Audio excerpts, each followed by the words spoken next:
I think easy runs are actually much harder than most people think under a certain umbrella or thought that I'm going to go down, and that is being okay with holding back a little bit. And I want to explain this, so hopefully this makes sense to you and you can find a way to reframe this for yourself, because that's what I've had to do. I've gone on a lot of group runs or run with people, and I recently went on a run with someone that I really like hanging out with and it's fun to be around. And they were maybe a little bit faster than me and wanted to push a little bit more. And I didn't necessarily want to. I'd run a lot that week. I was okay with an easy, chill run. And they kept pushing the line a little bit, which was actually, to be honest, getting a little frustrating. And I thought I communicated that I wasn't really pushing a whole lot.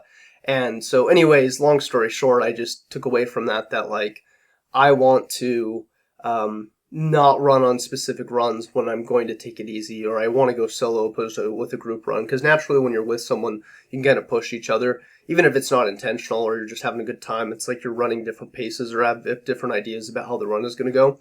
And so that run in particular got me thinking about this. On like, forget group runs for a second, but solo easy running, for example, I think it takes a lot of discipline to slow down. And there's a lot of people out there that are like, I know I need to do base work, or I need to take it easier on runs. And that takes discipline, and it takes being okay with the fact that you're slower and actually looking at it as a good thing. I've gotten some praise from people in the past. I remember this one person, great friend, was like, Reese feels no shame about posting a 12-minute mile average run on Strava. And I really don't, because I've done this mental work to look at that as a very good thing. So here's my point. If you are running zone 3, zone 4, zone 5 all the time, pushing yourself, like, I get that you might have to do that when you're getting into running because your body's not used to it. And so it's just good to get running and starting to adapt to that new stimulus. And at a certain point, I think it's important to actually intentionally do your slow runs, and not only just do it, but be happy about it and celebrate that that's where you're at. And it's taken me some time to get to this, because listen, I get it. Like, it's easy to be like, oh my God, it's a 10-minute mile, it's a 15-minute mile average. Though there's like actually something good that comes out of it. That's like base running, that's aerobic running. The wider the base you build, in my opinion, the more fitness and volume and intensity you can stack on top of that. And so if you're always pushing that line, you're missing out on this opportunity to widen the base, get more efficient.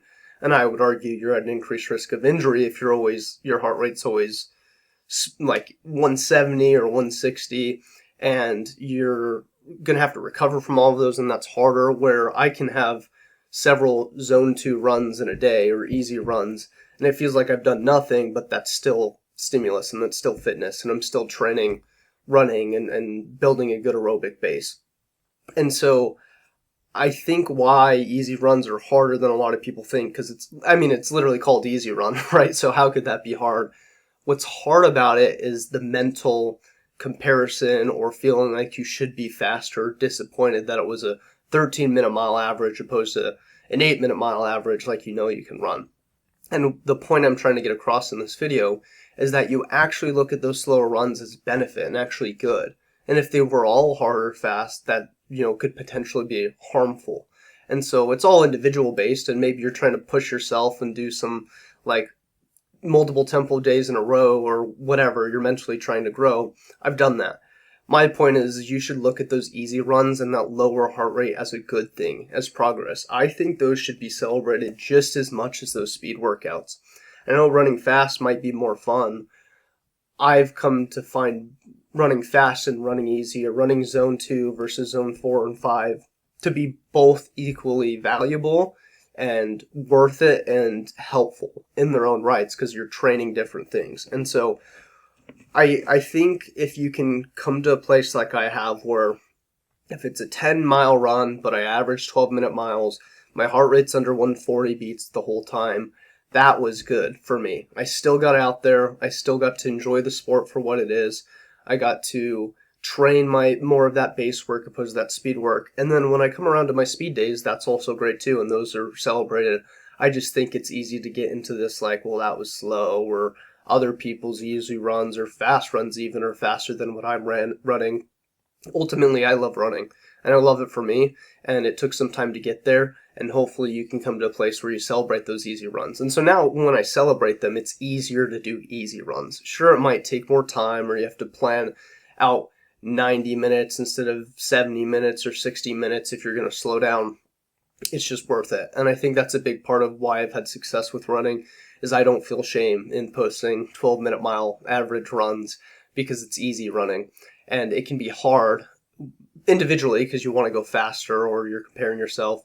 And it can especially be hard with running with other people if you're just at different places in fitness, or maybe you're at the same place, you just had different intention or thoughts behind how the run was going to go. So hopefully what you get out of this is those easy runs should be just as celebrated and just as much sought after and worked towards as we do with our tempo running. So if you like running content, that's what this channel is about. I talk about races, different training ideas, things I've learned from, or things I've failed and evolved from. And so if you like that stuff, consider subscribing. If not, I still hope you got something out of this video, especially thinking your easy runs are just as good as your hard runs. And if you got something out of this video, I hope I get to see you in another video sometime soon. Peace.